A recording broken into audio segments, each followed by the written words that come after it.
le premier champignon atomique de l'histoire, libère une puissance équivalente à 15 000 tonnes de TNT.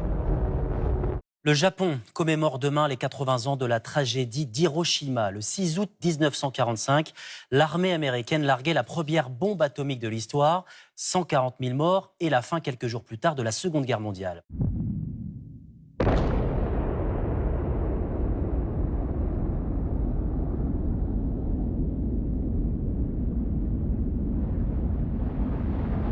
La bombe explose à près de 600 mètres d'altitude. En dessous, la température s'élève un bref moment à 4000 degrés. Autour de moi, des professeurs m'ont convaincu de raconter ce que j'avais vu et ce que j'avais vécu. Et depuis, je considère que c'est un devoir pour moi de le faire et de porter un message de paix contre les armes nucléaires. Dans un rayon d'1 kilomètre, les corps humains fondent. Des milliers de Japonais sont instantanément incinérés. Plus aucune restriction, ce sont les termes employés par le Kremlin sur son éventuel usage de missiles de portée intermédiaire allant de 500 à 5500 km. Des armes capables d'atteindre le sol européen. La Russie n'a plus de limites. Elle ne se considère plus limitée par quoi que ce soit. Par conséquent, elle se considère en droit de prendre, si nécessaire, les mesures appropriées. Non. Pourquoi?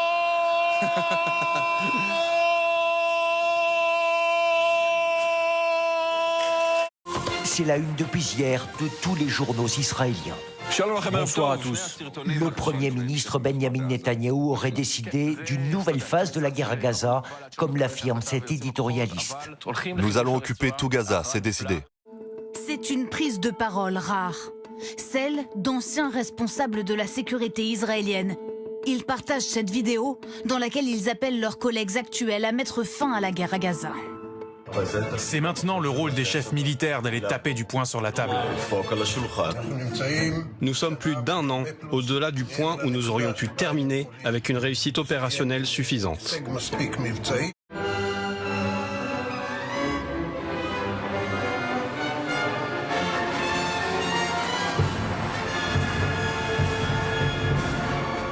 François Bayrou en mode youtubeur. Le Premier ministre lance cet après-midi son premier podcast qui s'intitulera FB Direct. Objectif de cet exercice inédit, justifier ses choix budgétaires de manière pédagogique après l'annonce mi-juillet d'un plan d'économie impopulaire de 44 milliards d'euros.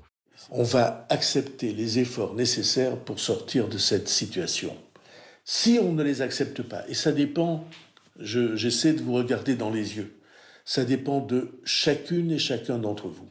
Parler budget en plein été, l'exercice peut vous sembler décalé au premier abord. On travaille toute l'année, on n'a pas du tout la tête à ça.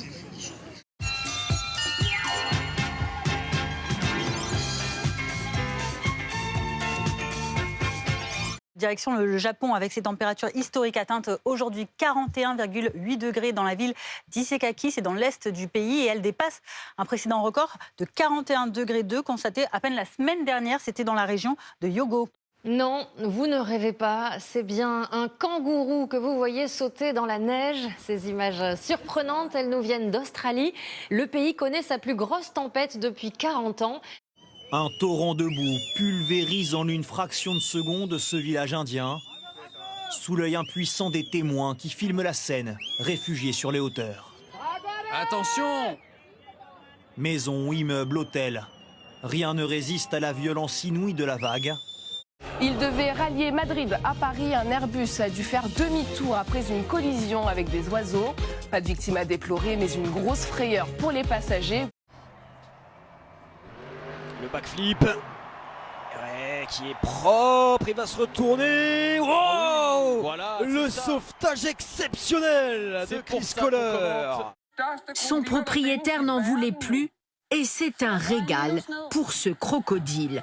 Au Danemark, les zoos récupèrent toutes sortes d'animaux domestiques pour nourrir leurs pensionnaires.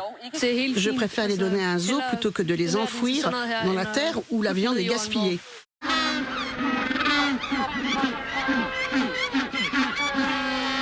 Le zoo affirme que les animaux donnés sont gentiment euthanasiés avant d'être donnés aux prédateurs.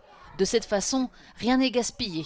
Je vous présente Thaddeus Daniel Pierce. Il est né dans l'Ohio aux États-Unis le 26 juillet dernier et il détient déjà un record du monde car il est en quelque sorte le plus vieux bébé du monde. Son embryon a été conçu par fécondation in vitro en 1994 par une Américaine nommée Linda Hatchard avec son mari de l'époque et donc il est resté congelé pendant près de 31 ans avant d'être finalement confié à un couple de trentenaires, Lindsay et Tim Pierce, qui cherchaient désespérément à avoir un enfant depuis des années.